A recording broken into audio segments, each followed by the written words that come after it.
Where at? No, my brother stabbed his girlfriend, bro. You guys said, where's he at? I don't know. Okay, come on out, come on out. Hey, come in here with her. Get her outside. Alright. Oh boy. I literally was asleep, bro. You hear me?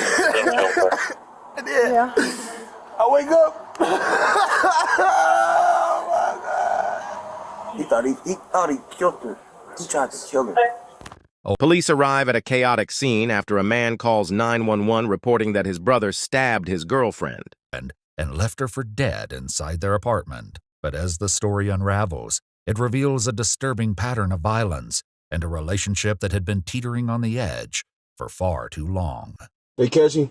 Not yet. They still can't find him. You can't have too damn long. Just after midnight on February 10th, 2024, dispatchers from the Dayton Police Department received the chilling call from 30-year-old Jason Hornaday. 911, where's your emergency?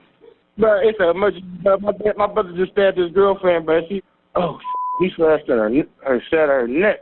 Oh my God, Lord help, get here, please. Justin. I'm gonna be right here, Justin, you hear me? I'm gonna be right here, okay? The woman in peril is 24-year-old Jocelyn House. But as officers race to the scene, a misunderstanding. This opening sets the tone immediately. A high-tension domestic violence call where a bystander, Jason, is trying to help, but dispatch confusion delays critical response. Has anybody been stabbed here? Who? Has anybody been stabbed? No? 346 dispatch, can we get a call back, please? This address does not exist. Dispatch continues pressing for details, but the clock is ticking, and Jason's frustration is starting to boil over. Bro, y'all niggas lying to me. You lying to me. You said you're right? Stop it, bro. You lying to me, dude. Man, I'm walking to the safe right now, bro. I'm walking to the safe, bro. Jason begins to walk down the road to flag down the officers, which may end up being the only reason they reach her. So there's a bunch of people here Holy already. cow. Wow. All right. Turn this one on. We're going to look for the suspect, what we're going to do. Here? Is there anything? They go to the... Straight in here. Go. Go down there.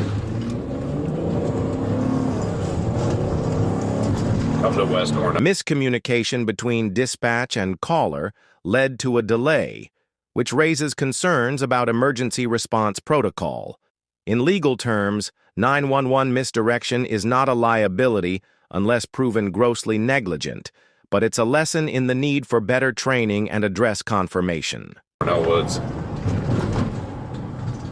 Where at? No, my brother stabbed his girlfriend, bro. With the correct location now confirmed, officers break into a full sprint to the crime scene. Where's he at? Where is he? We have to get in here. She need help. Where is he? I don't know. He took off, bro. I swear to God. Let me Hold on, I'm getting the door. I'm getting the. Look though, bro. He took off. You hear me? Okay. Betty would. You don't have to let me in the. No, they're gonna. No, we gotta get in there now. She gonna call. She right here. Hey, help me out. What do you look like? Give me a description so I can tell other people. What was he wearing? What's he look like? Bro, I swear to God, I was asleep and I woke up to. I thought it was a dream. Like it still seemed like a dream. Okay, to me. in that dream, what was he wearing? Bro, it happened that fast. So the guy who stabbed your girlfriend? Bro, I don't know. This is not my brother. It's his girlfriend. He stabbed his own girlfriend. Okay. Bro, I don't know where the he at. While officers wait for the unidentified woman to get someone to open the door, Jason grows increasingly impatient. And I can't believe it. Come on, bro. I can break this door. No.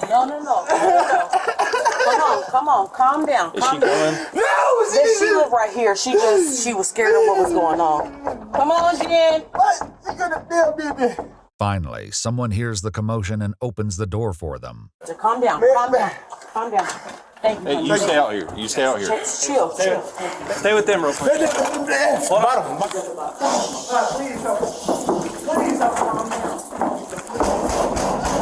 Dayton Police! You guys said, where's he at? I don't know. Okay, come on out. Come on out. Hey, come in here with her. Get her outside. Alright. Oh boy. Where are they all at? Are they still on the other side? Oh, Joe, step up here. His cooperation likely helped his legal standing. Witnesses who actively help first responders and preserve evidence, like Jason placing the knife in the sink, often play pivotal roles in prosecution and victim support efforts. Step in with me.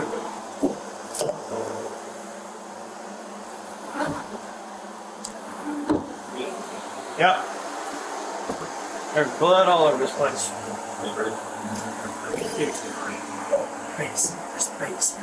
In the back bedrooms, officers discover both of Jocelyn's children sound asleep, a toddler in a crib and a baby in bed, just feet away from a large blood stain on the floor.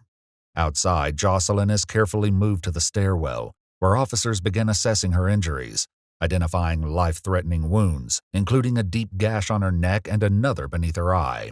Yes, keep pressure on. Did she confirm who did this to her? No, we get him here. She's losing consciousness, so. Is there like a lot of blood somewhere? Yeah, it's covered. The whole apartment's covered. The discovery of 2 children in close proximity to the crime scene heightens the horror. Not only was Jocelyn stabbed, but this occurred in the presence of her babies. There's a lot of fluid everywhere here. What do you think? He's upset. He's just upset. That's his girl. I understand. That's fine. But he knows what happened. What is this suspect? He knows what happened. But I don't know. My friend called me because she heard a bunch of commotion going down. I live in the other building. I came over. He was out to tell them what happened. Who did it? Yeah, it's. Who did it? The brother? That's what he claims. You guys need some more? No, we're good. Find out. Some of the clothes? We got they're gonna get a medic for her, okay? Let them take care of her, Let them do their job. Why would he do that? Okay, come on this way. Where are these medics at? Child endangerment charges could have been added under Ohio law. Exposure of children to violence of this magnitude would constitute additional felonies. That the children were unharmed physically does not lessen the psychological trauma. They're coming. As deputies work to keep Jocelyn stable, they wait anxiously for the ambulance to arrive. Meanwhile, officers with Jason attempt to calm him down before he reveals the haunting truth of what unraveled inside the apartment. Oh my God! You gotta wait here. So I'm gonna shut up. I'm gonna calm down so we can figure out what's going on. I'm gonna shut up. Okay. I literally was asleep. Right? You hear me? And then I wake up. Oh my God! I see my brother swinging a bat at her, hitting her with a bat, and his blood. Oh, I see on the wall. Like, but anyways. I didn't even realize he was stabbed until he took off running. Jeez. And he told me, I'm going to jail, but I'm like, and then Do you know which way he ran? I don't know, but he took off out that back door. So that's all I can say. Okay. Did he leave the knife that he... Officers document extensive blood, a bat, and a bloodied knife. Jocelyn's wounds are life-threatening. Yeah, it's in the sink. I picked it up. I put it in the sink. You did pick it up? Okay. Yeah, it's in the sink. All right. Cause I didn't even know. I just seen it. You probably shot. I'm still shot for real. Like, literally, bro. Like, I need to call my mom. Like, The person Jason claims is responsible is 28-year-old Javon Owensby, Jocelyn's boyfriend and Jason's own brother. But what officers later uncover is a history of violence, one that paints a far more disturbing picture. Paramedics arrive moments later, load Jocelyn into the ambulance and speed toward Miami Valley Hospital, where the fight to keep her alive is only just beginning. Their home now shattered, the 2 children are placed into the temporary care of Child Protective Services. Inside, officers begin documenting the scene. The aftermath reveals the brutal extent of the nightmare that unfolded within these walls. The forensic detail, blood across walls, a cracked skull, and embedded knife fragments, reinforces the brutality. A hole in the wall is streaked with blood, and a trail leads down the hallway to the bedroom, where another large stain is embedded deep into the carpet. There's a knife. The severity and locations of wounds support charges of attempted murder with specific intent. Using a bat and a knife shows aggravating circumstances, and blood evidence will serve as key physical proof in court. Here, with blood on the handle and blood on the blade. Do we have condition for her? Not good. They said not good. She lost a lot of blood. If you ask Eli and Kev, she had probably 4 to 5 stab wounds, and then probably 2 to 3 slits. Officers locate the baseball bat believed to be used during the attack, also stained with blood. While awaiting detectives, deputies place Jason in the back of a patrol unit where he overhears the officers talking about Jocelyn's condition. Hold up. They say they rushed her out to surgery and she gonna make it? I think she was, like I said, she's with the best doctors right now. They're doing the best they can. I don't even want to think about this stuff. But it's something I ain't gonna never be able to stop thinking about. They catch you? Say that again? They catch you? Not yet. They still can't find them. You can't have too damn long. Yeah? At the hospital, Jocelyn is fighting for her life. Police records reveal she suffered numerous stab wounds across her body, most concentrated on her face, head, and neck. Jocelyn undergoes life-saving surgeries. Knife fragments were lodged in her brain. The revelation that Jocelyn survived a knife to the brain is nothing short of a miracle. This moment flips the narrative from victimhood to survival. The surgical notes and trauma report would serve as expert medical testimony during trial. A knife embedded in the brain would typically elevate charges from assault to attempted aggravated murder under Ohio law. Jason is brought in the following day for a formal interview where he sheds more light on what happened that night. I had a couple beers and had a little bit of weed, we smoked it, and I passed out. I went to sleep. Then I woke up to this fool beating on her with a bat. How many times do you think you saw him hit each other with that? Boom, boom, boom, boom. I too many times, you hear me? When he took off running, he says he cheating on me. So he must have seen something, I don't know, something, you feel me? Yeah. I hope it wasn't just no dumbass text or something. She was texting somebody and now she cheating. Yeah. I'll tell you right now, bro, if it weren't for you, she'd probably be dead. His honesty is compelling. He expresses shock but does not downplay the violence. His statement confirms a pattern of abuse and emotional volatility. I know, and you're going to look at a murder charge. He deserves everything to come his way. Jason's testimony directly implicates the suspect. He confirms prior abuse. Javon was previously arrested but not prosecuted. The victim's refusal to press charges in earlier incidents, while common in domestic cases, tragically enabled further abuse. It demonstrates the importance of mandatory prosecution laws even without victim cooperation. Turns himself in. Are you mama? Yeah, mom and dad. It's me. Okay. We're just gonna go this way, all right? Everybody's been patted down and coming in. Okay. We're gonna walk towards the elevator, so. Javon turns himself in but invokes his right to remain silent. Jail calls reveal some family support. Is taken to a holding cell where investigators take pictures of him and the injuries he has on his hands and legs.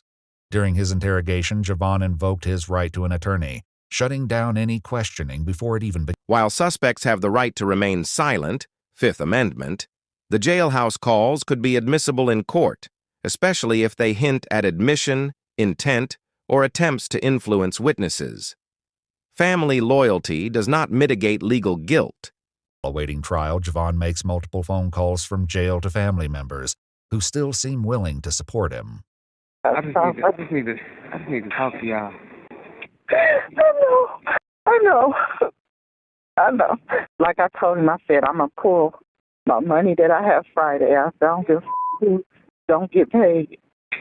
I'm going to bring him my money Friday. Even Jason remains a loyal brother. I love you, bro.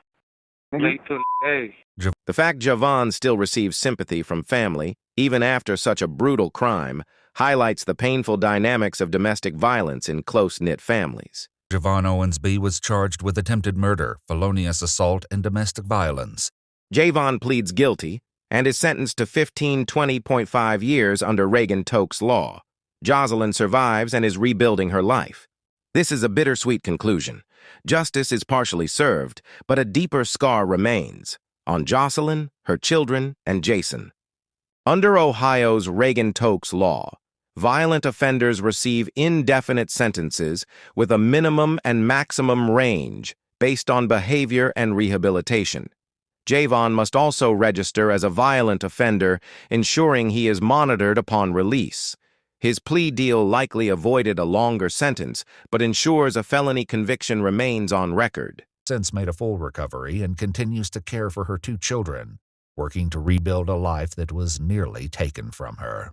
This story is a harrowing example of how domestic violence can escalate to near-fatal consequences, especially when prior warning signs go unheeded. It also reflects the emotional and legal complexity that surrounds these crimes, involving trauma, family loyalty, legal process gaps, and the lasting toll on survivors.